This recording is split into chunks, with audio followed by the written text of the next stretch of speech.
just the name of the song. I guess, well, that's why I still call the song Alice's Restaurant.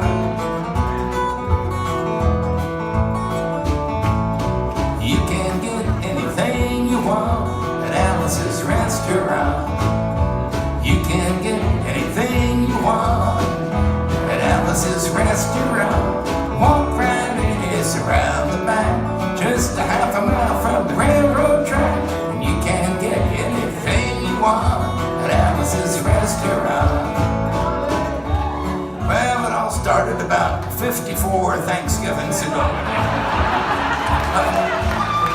54 years ago on Thanksgiving, when my friend and I decided to go up and visit Alice at the restaurant.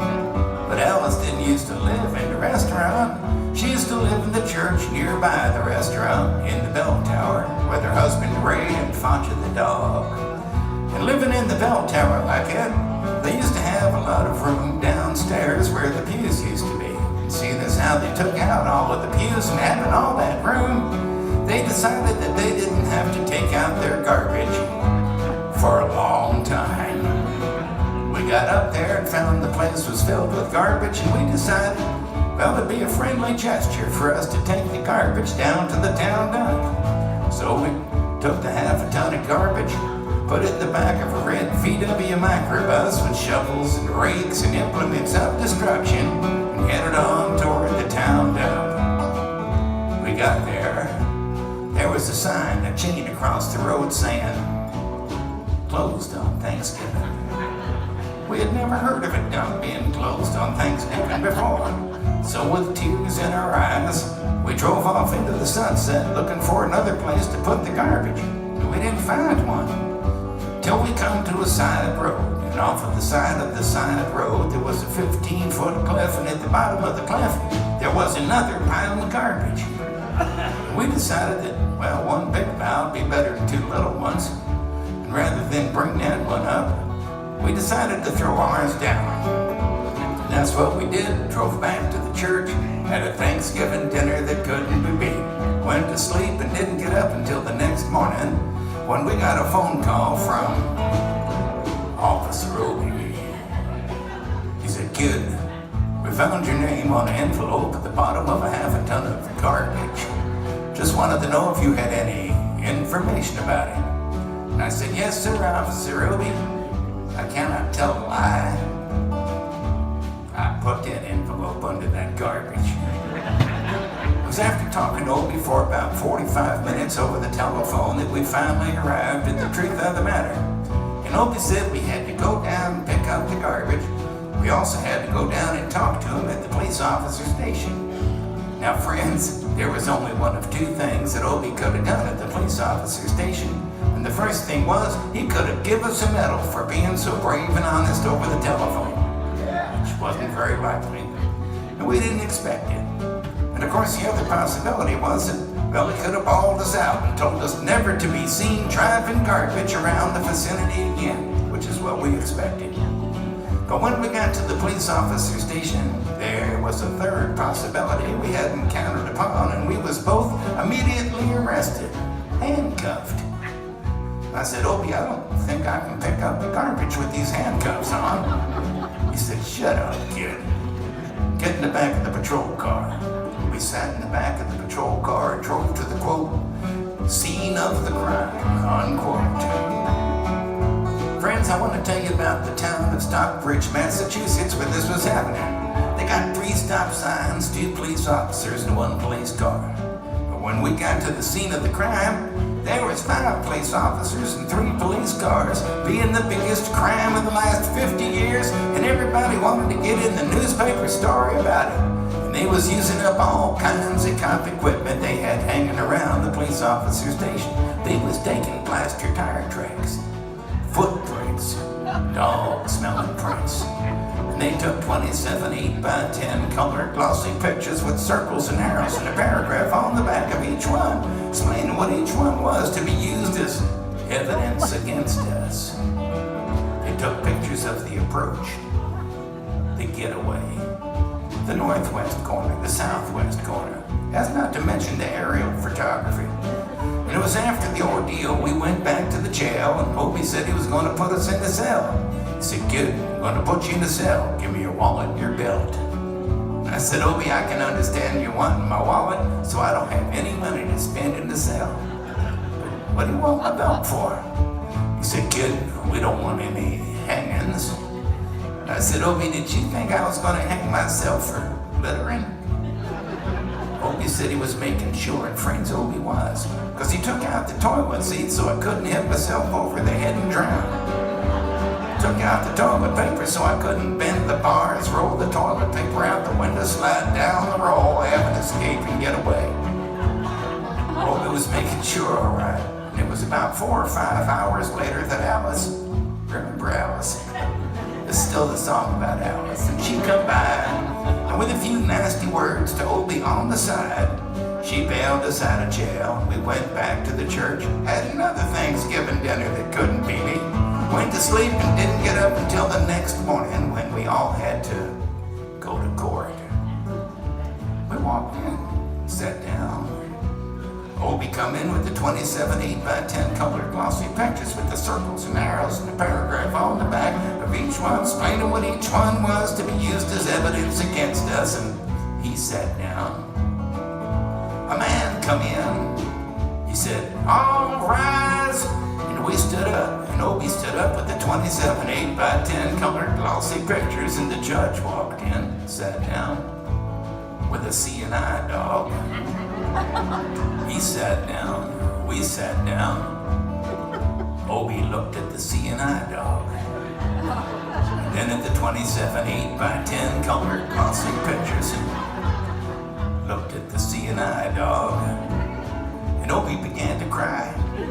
Because Obie come to the realization that, well, this was a typical case of American blind justice. And there was no way the judge was going to look at the 27 8. Well, it didn't matter. Because we was fined $25 each, and we had to pick up the garbage in the snow. But of course, that's not what I came to talk about. Just thought I'd mention it. Tonight I thought I'd talk a little bit about the draft, and for those that wasn't there or don't know or can't remember, back in those days we used to have a thing called the selective service system, which meant that when you was a guy and you turned 18, you had to register with the selective service so that you could select some kind of service that might be of interest to you. If your choice was none of the above, they would help you by making a selection for you. And to do that, they had buildings all across America where you had to go in, get injected, inspected, detected, infected, neglected, and selected. And I remember I had to go in there one morning a long time ago for my physical examination. So I got good and drunk the night before, because I wanted to feel my best when I went in that morning. I wanted to feel like I wanted to look, I wanted to be like the all-American kid. And when I went in that morning, I was hung down, I was brung down, I was hung up, I was all kinds of mean, nasty, ugly-looking things. And I walked in, I sat down. They gave me a piece of paper, said, "Kid, see the psychiatrist, room 604. I went in there, I said, "Shrink, I want to kill. I want to kill.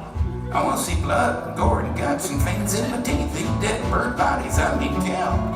Kill." And I started jumping up and down, yelling, "Kill, kill." And he started jumping up and down with me, and we was both jumping up and down, yelling, "Kill, kill, kill, kill." Till the sergeant come over, pinned a medal on me, sent me down the hall, saying, "You're our boy." I didn't feel real good about it. But I proceeded on down the hall, getting more injections, inspections, and all kinds of stuff that they was doing to me at the thing there. And I was there for 2, 3, 4, 5 hours. I was there for a long time, going through all kinds of mean, nasty, ugly things. And they was inspecting, injecting every single part of me, and they was leaving no parts untouched. But I proceeded through until I finally come to see the very last man. I walked up and said, "What do you want to see me about?" He said, "Kid, we only have one more question. Have you ever been arrested?" And I told him the story of the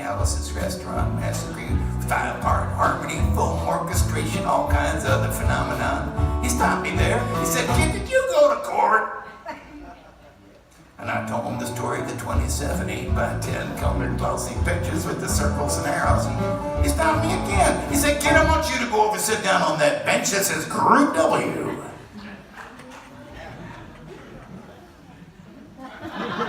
Now, kid.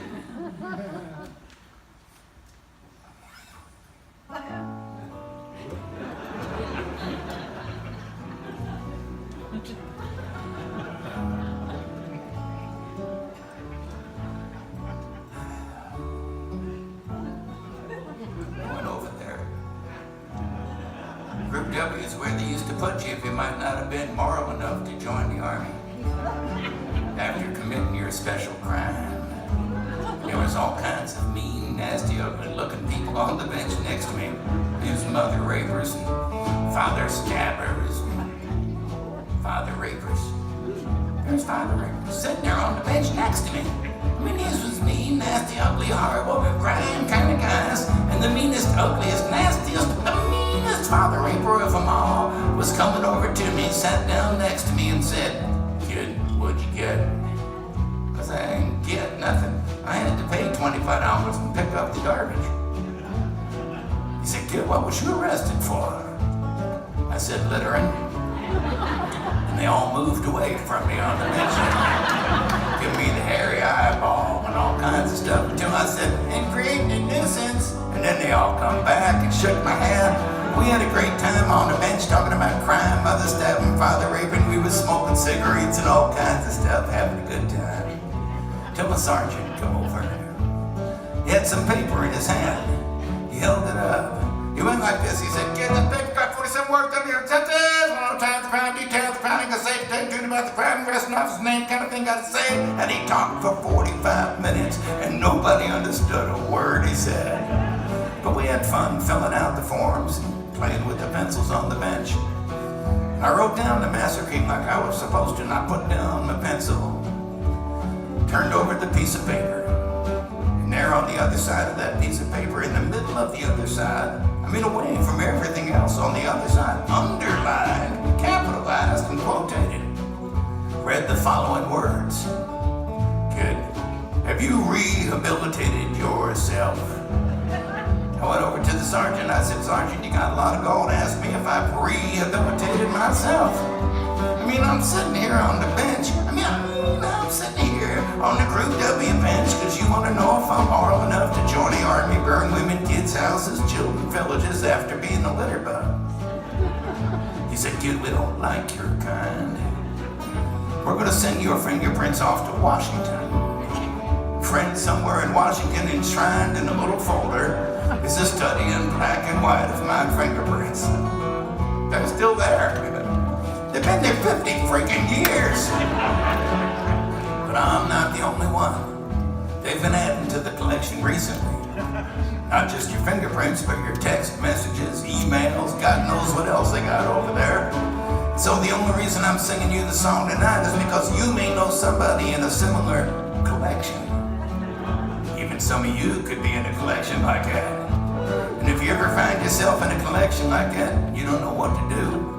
There may be only one, well, there may not actually be much you can do, but there's something you can try. And that's to be wherever it is you are, as it were. Just stop whatever you're doing. Just take a moment and go something like this. You just say, "You can get anything you want at Alice's restaurant." That's it. Just a couple of bars of the old song. Imagine one person trying that these days. Probably not worth being collected. But imagine two of them. Maybe two of them trying to get married in parts of Kentucky or something. Or 50 out in Utah, Idaho, whatever they got going on. Or 50,000 people stop whatever they're doing, singing a few bars of the old song. Might be worth collecting then. Not only that, you get enough people singing a song like that, even the people collecting might start joining in. When you get a song that's worth joining in on, no matter what side of the aisle you're on, or who you are, or what your story is, it becomes what we used to call a movement. Now, one of these days, somebody's going to write a song like that. It's not this one. Every generation needs their own songs. But while we're waiting for that one to get wrote, we can practice on the one we got. not all that hard. Some of you even know it. I'm just trying to remember it. But it goes something like this. You can get anything you want at Alice's restaurant. You can get anything you want at Alice's restaurant. Walk right, it is around the back, just a half a mile from the railroad track. You can get anything you want at Alice's restaurant. That seriously sucked. You want to be worth being collected, you can't start singing loud just at the end. So we'll wait for it to come around again on the guitar. I'm still not proud or tired. Just don't want to be singing it for another 50 freaking years. Help me